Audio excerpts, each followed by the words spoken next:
ఒక చిన్న పట్టణం. ఆ పట్టణంలో రాఘవ అనే యువకుడు ఉండేవాడు. అతడు ఒక ప్రైవేట్ ఆసుపత్రిలో పనిచేసేవాడు.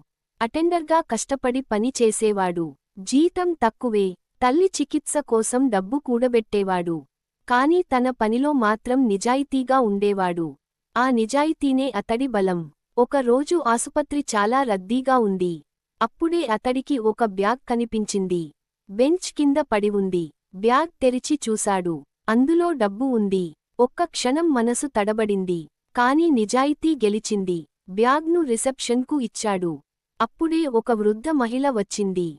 నా బ్యాగ్ పోయింది అని ఏడుస్తోంది. రిసెప్షనిస్ట్ ఆమెకి ఆ బ్యాగ్ను చూపించింది. అది ఆమె బ్యాగ్నే. ఆమె కళ్లలో కన్నీళ్లు. ఆమె ఆ అటెండర్కి ధన్యవాదాలు చెప్పింది. ఈ దృశ్యం మేనేజర్ గమనించారు. రాఘవను పిలిచి మాట్లాడాడు. రాఘవ తల్లి ఆసుపత్రిలో ఉంది. డబ్బులు కావాలి అని చెప్పాడు. రాఘవకు శాశ్వత ఉద్యోగం లభించింది. దానితో డబ్బులు ఎక్కువ వస్తాయి, చికిత్స కోసం సరిపోతాయి అని. తల్లి, కొడుకుల ముఖాల్లో ఆనందం.